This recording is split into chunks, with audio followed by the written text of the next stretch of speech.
We are on page 1299 in the Life Recovery Bible. I skipped a few of the devotionals just because we want to finish the devotional part by the end of this year to then start the steps for the new year. So I think there was two other ones in the book of Matthew that I skipped. Feel free to go back and review them. They're fantastic, as all of these are. So we are in the book of Luke. And then if we go back to 1287, it will tell us a little something about Luke. Luke wrote more of the New Testament than did any other author, which surprised me because I thought that Paul wrote the majority of the New Testament. But I guess if you take the book of Luke and the book of Acts, then in total those pages are more than all the epistles of Paul. So I don't see why they would lie to me. So I'll take it for what it's worth. He gave a detailed account of the life of Jesus in his gospel and description of the early church in Acts. He was a physician by profession, and his writing reveals his compassion for people. Even his efforts to write his 2 books were motivated by a concern to help a friend grow in faith. Consistent with this, Luke pointed his readers to the healing work and person of Jesus, the great physician.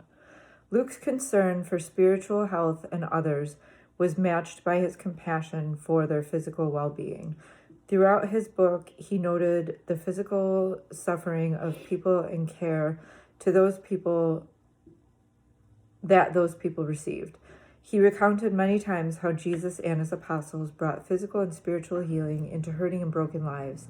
Luke also noticed how Jesus paid special attention to the helpless in society. Jesus helped not only the wealthy or religious, but also the outcasts, lepers, and prostitutes, and hated tax collectors. He didn't hate tax collectors. The tax collectors were hated. Luke's compassionate heart led him to emphasize Jesus' compassion for the rejects of society. Luke was also noted for his commitment and loyalty to the Apostle Paul. As they traveled together, spreading the gospel in Asia Minor and Greece, in prison near the end of his life, Paul wrote of his appreciation for Luke. He called Luke a beloved friend, for he stayed with Paul even when most of Paul's friends had deserted him. Luke was willing to follow God even when it led him to share in Paul's sufferings. Luke did not aspire to greatness or to try to grab the spotlight. His goal in life was to serve and care for others. We need people like Luke in our lives and should do what we can to build relationships with compassionate, godly people. Perhaps an even greater need, however, is for us to learn how we can become an instrument of healing in the lives of the people around us. Sharing what Christ has done in our lives can help others and is one of the important goals of recovery.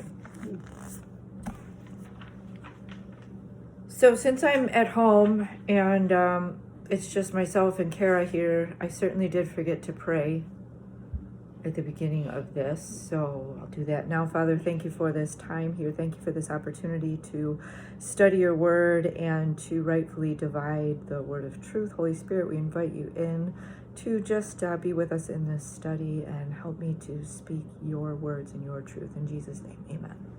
Okay, so back to 1299. So today's study is on forgiveness. And we are in Luke chapter 6. And I am going to start at the beginning. One Sabbath day, as Jesus was walking through some grain fields, his disciples broke off the heads of grain, rubbed the husks in their hands, and ate the grain. But some of the Pharisees said, "Why are you breaking the law and harvesting grain on the Sabbath?" Okay, I have to stop there, because as soon as I read that, I'm thinking, well, they're out in the grain fields. Like, they're just walking through these fields. What are the Pharisees doing there? Why are they with them? So the Pharisees, even though they didn't necessarily believe what Jesus was teaching or whatever, they still followed him out into the grain fields, like into the middle of the field. The Pharisees are still following him. So I thought that was peculiar. I mean, even if it was just to to ridicule him, they still followed him out to the middle of the grain field. Jesus replied, "Haven't you read in the scriptures what David did when he and his companions were hungry? They went into the house of God and broke the law by eating the sacred loaves of bread that only the priests can eat. He also gave some to his companions." And Jesus added, "The Son of Man is Lord even over the Sabbath." So he's just establishing essentially his deity, his godhood, that things that man thought they needed to abide by, or things that God had told man to abide by, Jesus was Lord over those things. So it's just establishing his deity. On another Sabbath day, a man with a deformed right hand was in the synagogue while Jesus was teaching.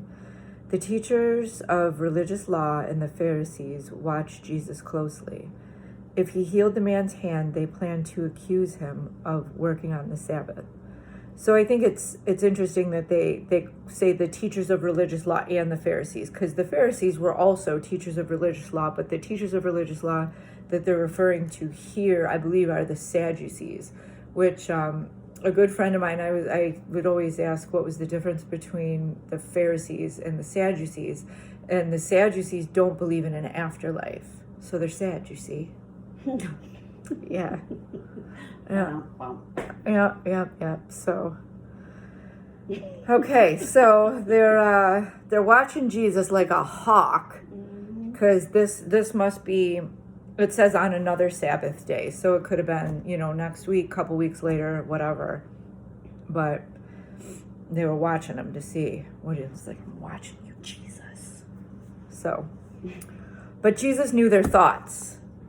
And I thought that was interesting. And that's not the first time or the last time in the Gospels, in all four Gospels, it speaks about Jesus knowing their thoughts and knowing what's on people's minds and knowing what's on their hearts before they say or do anything about it. So again, that establishes his godhood, because people don't know other people's thoughts. I mean, you can guess sometimes, but... So Jesus knew their thoughts. He said to the man with the deformed hand, "Come and stand in front of everyone." So the man came forward. Then Jesus said to his critics, "I have a question for you. Does the law permit good deeds on the Sabbath, or is it a day for doing evil? Is this a day to save life or to destroy it?" He looked around at them, one by one, and then said to the man, "Hold out your hand."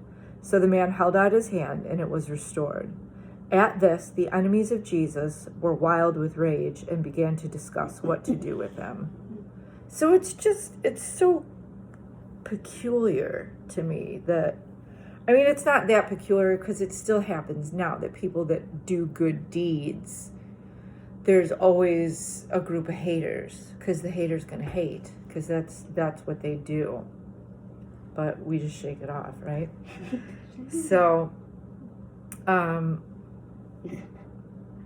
he knew, again, Jesus knew that what they were thinking and what they were planning on doing. And I could just imagine the tension in the room when he calls this man with the crippled hand up to stand next to him. And then there's all the Pharisees and the Sadducees out there.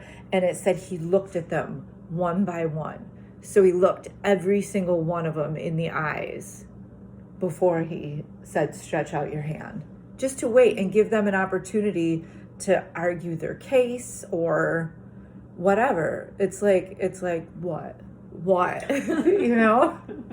So, I mean, yeah. And none of them said anything. But then as soon as Jesus healed this man, it says they were wild with rage. Now, I just think about rage and how far rage is from anger. And how if you start here, you start it just being like perturbed, and then you get annoyed, and then you get angry, and then and rage is like way up here, where it's almost like you've taken your hands off the steering wheel and now the car is just driving itself. Because it's a train wreck waiting to happen. So, and then they began to discuss what to do with him, and we all know what they wanted to do with him. So the next verse is 12. One day soon afterward, Jesus went up on a mountain to pray, and he prayed to God all night. Now I had to stop and underline that, because that was a common thing with Jesus, where he would go somewhere away from where everybody else was and spent a substantial amount of time. Either, it does say a couple times early in the morning he rose to go pray to God, which is why I started setting my alarm earlier, because I think it's important. It's important to spend that early time with God, because even just, maybe it's been about a year now, I had a really good evening time prayer life, but to be able to set apart time to speak to God in the morning was very difficult for me up until probably about a year ago. So, and now, I mean, they're equally as important, but I find the morning one is just, it's a really good way to start the day. So, and then in my evening prayer, it's usually just a lot of gratitude for things that happen in the day, and gratitude for just the fact that he called me out of the mucky mire when I was a hot mess. So, a lot of gratitude. But anyways, yeah, setting apart that time in the morning, or it's, as it says, all night. Because sometimes we'll wake up in the middle of the night and it's God waking us up. And maybe we'll wake up thinking about somebody, and it's God waking us up to pray. Because it's like, I wish we could see in the spirit realm sometimes that when we pray for certain things, how things can shift, and how much creative ability the Lord has given us, that a lot of times I would just keep bottled up. But then when I pray, it takes the lid off of that, and then it allows that creative stuff to flow out. So it's like God gave it to me. I didn't make it myself, but he trusted me with it. So that's why I think sometimes we wake up in the middle of the night with somebody on our mind or our heart, and it's to open up that creative, wonderful, spiritual essence that prayer can deliver across space and across time. So, just a thought. All right, 13. At daybreak, he called together all of his disciples and chose 12 of them to be apostles. Here are their names: Simon, who he named Peter; Andrew, Peter's brother; James, John, Philip, Bartholomew, Matthew, Thomas, James, son of Alphaeus; Simon, who was called the Zealot; Judas, son of James; Judas Iscariot, who later betrayed him. When they came down from the mountain, the disciples stood with Jesus on a large level area, surrounded by many of his followers and by the crowds. There were people from all over Judea and from Jerusalem and from as far as the seacoasts of Tyre and Sidon. I think Sidon is where that lady was from, the Gentile lady that we read about last time. I'm not positive, but I think it's one of those two where she was from. The one that said even the dogs get to eat the scraps from off the table. I think it was Sidon, but I'm not positive. They came to hear him and to be healed of their diseases. And those troubled by evil spirits were healed. Everyone tried to touch him because healing power went out from him, and he healed everyone. So that was a misconception that I had for a long time, and I have to repent for that, because I didn't think Jesus did heal everyone that came to him, but here it says he healed everyone. I guess I was getting it confused with another story that I find really useful from the Bible of the rich man, that Jesus told him what he had to do to enter the kingdom of heaven, and then he turned and walked away because he couldn't do it. And Jesus did not go after him. He did not yell to him. So I guess I kind of confused those two things. So anyway, he healed everyone. I just think it's peculiar how often, especially in the Gospels and in Acts, how often it talks about evil spirits and how little they're talked about in many churches today. I just think it's interesting, peculiar. So 20, then Jesus turned to his disciples and said, God blesses you who are poor, for the kingdom of God is yours. God blesses you who are hungry now, for you will be satisfied. God blesses you who weep now, for in due time you will laugh. What blessings await you when people hate you and exclude you and mock you and curse you as evil because you follow the Son of Man. When that happens, be happy. Yes, leap for joy, for great reward awaits you in heaven. And remember, their ancestors treated the ancient prophets that same way. So I actually wrote up here and skipped over it when Jesus was doing all that stuff on the Sabbath, that he came to turn the world upside down. That people had become so entrenched in doctrine, in believing that what I think is true is the truth. And I listened to a sermon this past Sunday about that, about the knowledge of good and evil. And the gentleman's interpretation was, now I know what's best for me because I know good and evil. So thinking again, like Jesus is saying that all of these things that I would think are evil are actually good for me.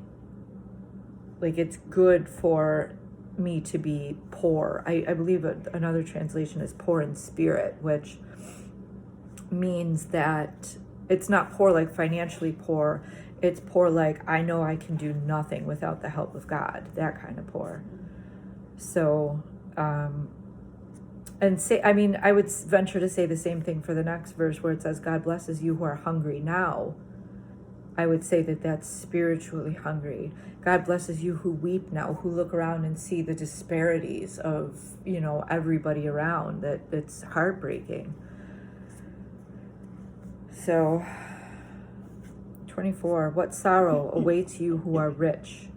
Oh wait, I gotta go back to just the fact of that it's a generational thing. It's a generational hatred is a generational thing. That babies, when they're born, they don't know how to hate. If you see little kids walking around, they don't know how to hate unless somebody teaches them how to hate. So just remembering that, and I think that that's where help can come from for this up here, when people are mocking you and cursing you, and recognizing that that's a learned behavior, that somebody taught them that. So I don't know if it's helpful or not. 24, what sorrow awaits you who are rich, for you have your only happiness now. So again, that reminds me of the rich man, that he wasn't able to give up his things, because that's what it said. He wasn't worried about losing the money, because Jesus told him, sell your things and give to the poor and follow me. And it didn't say he was sad because he had great riches. It said he was sad because he had great possessions. Like he was in love with his things. 25, what sorrow awaits you who are fat and prosperous now, for a time of awful hunger awaits you. What sorrow awaits you who laugh now, for your laughing will turn to mourning and sorrow. What sorrow awaits you who are praised by the crowds, for their ancestors also praised false prophets. But to you who are willing to listen, I say, love your enemies, do good to those who hate you, bless those who curse you, pray for those who hurt you. If someone slaps you on the cheek, offer the other cheek also. If someone demands your coat, offer your shirt also. Give to anyone who asks. And when things are taken away from you, don't try to get them back. Do to others as you would like them to do to you. So that's the golden rule, right? We all learn that. And what's the golden rule? And it's, I mean, if we all lived like that, if we all really treated another person how we want to be treated, I couldn't even imagine. I mean, I guess that's what heaven looks like. So if you love only those who love you, why should you get credit for that? Even sinners love those who love them. And if you do good to those who do good to you, why should you get credit? Even sinners do that much. And if you lend money only to those who can repay you, why should you get credit? Even sinners will lend to other sinners for full return. Love your enemies, do good to them, lend to them without expecting to be repaid. Then your reward from heaven will be very great, and you will truly be acting as children of the Most High, for he is kind to those who are unthankful and wicked. You must be compassionate, just as your Father is compassionate. Whew, that's a whole lot in there. It's a whole lot. So I've heard before about books. And that's a good, true story too. Never lend out a book that you want to get back, because chances are you're not going to get it back. So thinking of the same way about money, that you just lend it without expecting it to come back. And because the study's on forgiveness, it's like, it's just huge. It's just huge. Because money is it has such a stronghold over so many. That's why it says the love of money is the root of all evil, or all kinds of evil. I would venture to say all kinds of evil, because I think there's that pride is the root of all evil. But, well, sin is the root of all evil. But, yeah, it reminded me of two different instances where there's two people that still owe me $500. And I don't expect it back, but it still creeps into my mind every once in a while. Like, hey, Heather, you could use that $1,000. I'm like, yeah, I probably could. But it's okay. And it's letting that stuff go and recognizing that. Again, I like when it says how kind God is. Like, what he gives us, we could never repay. Like, even if it's like the story of the ungrateful servant that went to the Lord and he owed him like $3 trillion or something that he'd never be able to pay back. And he's like, Lord, please forgive my debts and, whatever. And the Lord had mercy on him and said, okay, fine, you're forgiven, go ahead, and just got rid of these $3 trillion of debt. So he goes out and this dude owes him like $50. And he's like, give me my $50. And the guy's like, I can't, please have mercy on me. And the guy's like, throw him in debtor's prison. So they threw him in debtor's prison. And then the Lord heard about it and then ended up saying, all right, now you owe me $3 trillion because you weren't able to forgive. So it's the same thing with God. God is huge on forgiveness. Like, that's part of one of the steps, one of those verses in the steps, where it says, if you're ready to present your sacrifice at the altar and you recognize that there's some unforgiveness that somebody has towards you, you better just set that right down and go take care of your business. Because God can't receive an offering from a heart that harbors unforgiveness, or that someone is harboring unforgiveness towards. Forgiveness is huge.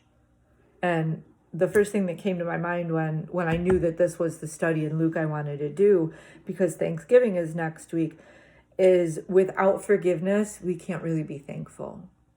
But then with forgiveness, when I'm able to forgive somebody and just see them for who they really are, instead of, a bad person, or this whatever construct I've made in my mind of who I think they are. But when I can really just see them, when I forgive them for whatever wrong that they did me, and I set that aside, then I can be thankful for them. I can be thankful. Even if I have to set boundaries and keep them away, I can be thankful for, even if it's just gratitude towards overcoming unforgiveness. Thank you for that opportunity to overcome unforgiveness. That's been a huge struggle, and whatever. So recognizing that forgiveness leads to thankfulness. And moving on to, you can interrupt me if you have any questions. Well, I guess you guys on the YouTube could too, and I'll answer them someday. 37, do not judge others, and you will not be judged. Do not condemn others, or it will come back against you. Forgive others, and you will be forgiven. Give, and you will receive. Your gift will return to you in full, pressed down, shaken together to make room for more, running over and poured into your lap. The amount you give will determine the amount you get back. So, in the beginning, it says, do not judge others and you will not be judged. There's other translations that say, do not judge or you will be judged in the manner in which you judge, which I believe is a more accurate depiction of what Jesus was saying here, because it's the way it is to judge things. Like, I'm going to judge whatever, that your outfit is appropriate for the weather. And if it wasn't, or if I chose not to judge and you have on, a tube top and some Daisy Dukes about to go outside and it's a snowstorm and I'm not judging you, you can just, whatever, then that's not following the golden rule. So if we take this do not judge others and couple it with do unto others as you would like them do unto you, if I'm walking out in a tube top and Daisy Dukes, I don't know, maybe I'm just not thinking right. I would want somebody to say, Heather, excuse me, there's snow out there. You might want to go change your outfit. And then again, if I choose not to, that's all well and good. But so I'm going to make that judgment in a fair and loving way, not in a hateful and condemning way. Like, you hussy, what are you doing going out there dressed like that? So, which that, again, I wouldn't want somebody to speak to me like that. So if we couple 37 with 31, so judge others the way you would want to be judged. That's good. And I really like your gift will return to you in full, pressed down, shaken together to make room for more, running over and poured into your lap. And ultimately, that's what the Lord wants for us. He wants us to be able to have so much that we're a blessing to everyone else, that our cup just runs over with, whatever, whether it's financial blessings, whether it's peace, whether it's joy. I've known quite a few, actually Dr. Donna is one of those people that's just so full of joy that when you're near her, she's just flooding joy and you just hold your cup out and there it goes. So the Lord would have all of his people like that. And maybe not all like with joy, but some with peace. So I'm sure you've gotten into someone's presence. What people have told me that when they're around me, they feel peace. Like they could have been like, oh, but then they're like, oh, it's so peaceful. And I'm like, okay. So the Lord gives each of us something that he wants to give us an abundance of, so that it flows into other people's lives that we're around, in order to bring them to him, for his glory. Then Jesus gave the following illustration. Can one blind person lead another? Won't they both fall into a ditch? Students are not greater than their teacher, but the student who is fully trained will become like the teacher. So I was thinking about this, and it reminded me of when Jesus said, you will do greater things than me.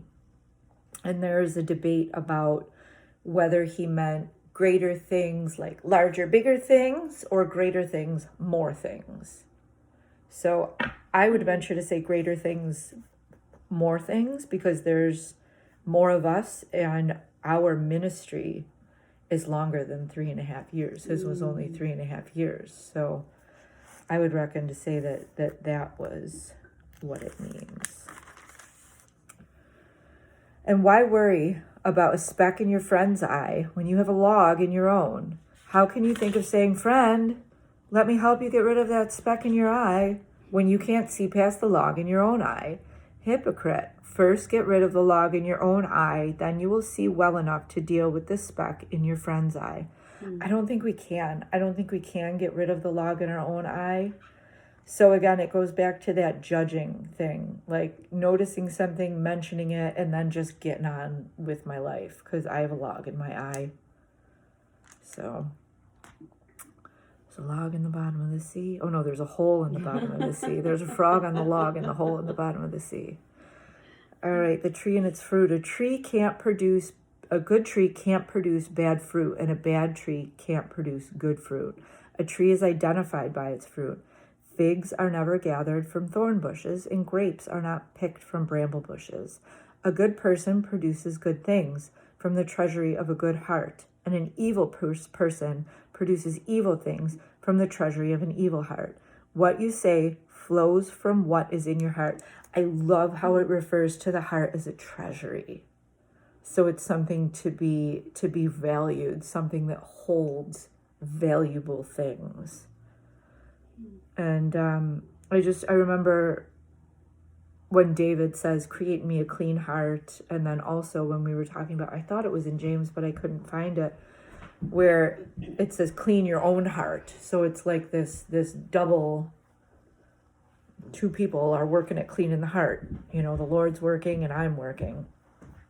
Oh, you're on the video. Oh, really great. So it's just taking charge of the heart and taking responsibility for what goes into the heart. Because there's some things, again, like it was, like we were saying before, that the ancestors, the different things that the ancestors did. Oh, see, now I have to tell a rat story. Don't worry, Kara, you've heard this rat story before. Okay. So they take these rats and they put them in metal cages with electrified floors. And they'll waft in the scent of cherry blossoms. And when they bring in the scent of cherry blossoms, they'll electrocute the little rat feet. And eventually the rat will, actually probably fairly rapidly, the rat will learn to associate the smell of cherry blossoms with an uncomfortable sensation. So as soon as they smell the cherry blossoms, they have a fear response. They'll get, trembling, increased heart rate, things like that. So they would breed the rats, and they found that the rats' children who had never been exposed to electrocution would have a fear response to the smell of cherry blossoms. And they continued breeding these rats, and this happened up to the 7th generation. So I don't know how many generations back our implicit, I think that's the word I want, implicit responses, like ingrained responses that we don't know where they came from. But, if I smell Bath and Body sunflower perfume, I get all wigged out for some reason, or, whatever it is. And it might be the environment on a certain day of a certain month where I would go outside and just feel some sort of emotion with no provocation, where it just seems to come out of nowhere, that it could be something that's entwined within my genetic code, which is the same thing that's going on with the people that we're persecuting. And I would venture to say the same thing that goes on in people that have good hearts, that have kind hearts. And So sometimes what we say that's coming out of our heart might be something that we heard from our parent, and they heard from their parent, and they heard from their parent, and they heard from their parent. And it's taking this incredible look at ourselves, and self-exploration can be so rewarding instead of just, plodding along, whatever sort of thing, like actually looking at myself and recognizing that I did something peculiar and saying, like when I lost my voice and I did the dishes before I went to work so I wouldn't have to do them at night, or because I didn't want to leave dishes in the sink because it's this new kick that I'm on, that I want to be very disciplined. And so I was just starting to get my voice back, and I did the dishes, and I said to no one at all, there, I did the dishes. And I'm like, oh man, so that's a peculiar thing for me to think about, like what's attached to that. Why did I feel the need for such an exuberant expression to nobody about doing the dishes? That's a peculiar thing. So that's just, my experience. Everybody has different experiences that they can look at and say, that's a little odd. And then again, recognizing whether that's a healthy thing, whether it's an unhealthy thing, or maybe it's just a thing that's just like, So, but yeah, it's fun. It's a fun thing. It makes life fun. So, and I guess the biggest question with those things are, can I serve God with this? Do I serve God by yelling at an empty sink? I don't think so. So just being aware of that going forward can be helpful. So 46. So why do you keep calling me Lord, Lord, when you don't do what I say? I will show you what it's like when someone comes to me, listens to my teachings, and then follows it. It is like a person building a house who digs deep and lays the foundation on solid rock. When the floodwaters rise and break against the house, it stands firm. It is well built. But anyone who hears and doesn't obey is like a person who builds a house right on the ground without a foundation. When the floods sweep down against that house, it will collapse into a heap of ruins. So it's like that song, Christ is my firm foundation.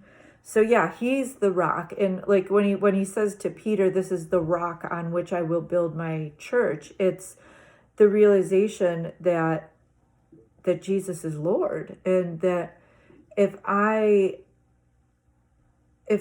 call someone Lord and truly believe in my heart that they are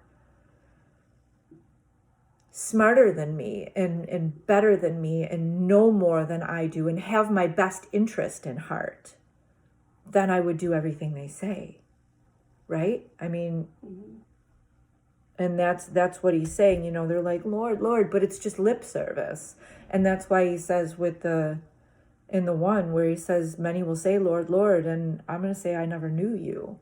Because you can talk with your mouth, but if your whole self isn't in it, it's just lip service. And who has time for that? So just, again, it's like, that old saying, actions speak louder than words. Mm-hmm. And there's a lot of really good verses. There's a lot of really good things about, being a doer of the word and not just a hearer, like actually walking it out. So, all right, let's go back. All right, I'll read through the footnotes real quick. Jesus routinely healed people on the Sabbath. This angered his opponents, especially the Pharisees. Not everyone will be pleased with our recovery. Friends also caught in the trap of addiction may be threatened by the changes in us and become angry. I guess I never really thought about that maybe the Pharisees and Sadducees were jealous because they couldn't do what Jesus did, or they didn't think they could do what Jesus did, which is what that's saying there. People that are still stuck in addiction might look at at us and say, and in their mind think, I can't do that, and then become angry or even worse, enraged. People who have used our addiction to gain power over us may be upset that they will lose their ability to manipulate us. These friends may resemble Pharisees and teachers of religious law. No matter how great the opposition to our recovery, Jesus wants us to be healed. As we trust in him and obey him, we will experience healing. It's good. That's again, as we trust him and obey him. Again, if I really believe that Jesus is who he says he is, and he has my best interests in heart, and, like a good father would say, hey there, girlie, don't run into the street, the proverbial street, whatever the street is. Don't do that thing. Trusting him and following him. And it's not always easy, because sometimes I want to run in the street very badly.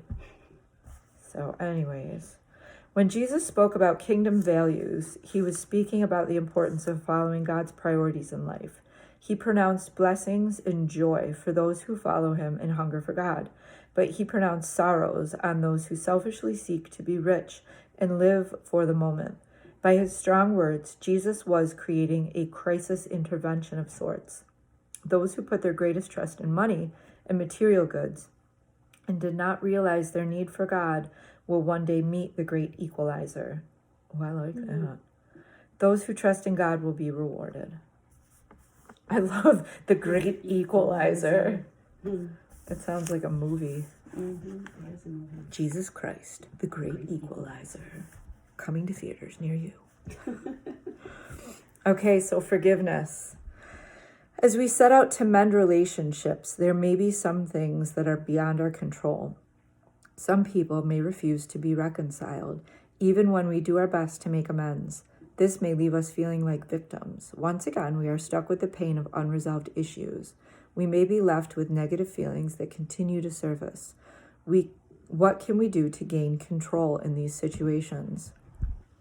Well, the only thing you can ever do to gain control is relinquish control. Give it up. That's the only thing we can ever do. That's the only thing I can ever do to gain control, is to give it up. But Jesus said, but to you who are willing to listen, I say, love your enemies. Do good to those who hate you. Bless those who curse you. Pray for those who hurt you. Love your enemies. Do good to them. Lend to them without expecting to be repaid. Then your reward from heaven will be very great, and you will truly be acting as children of the Most High, for he is kind to those who are unthankful and wicked. There's a lot of times when I was unthankful and wicked, and I'm glad that God was kind to me. We no longer need to be controlled by other people's dispositions and actions. Even when we have done our best to make amends for the wrongs we have done, the situation may not change. And even when we have come to terms with the wrongs that have been done against us, our feelings may not change. But we don't have to be held captive by our feelings or the feelings of others. We can choose to forgive and act in loving ways. This will free us from being controlled by anyone other than God. As we choose to forgive others and do good, our feelings will change with time.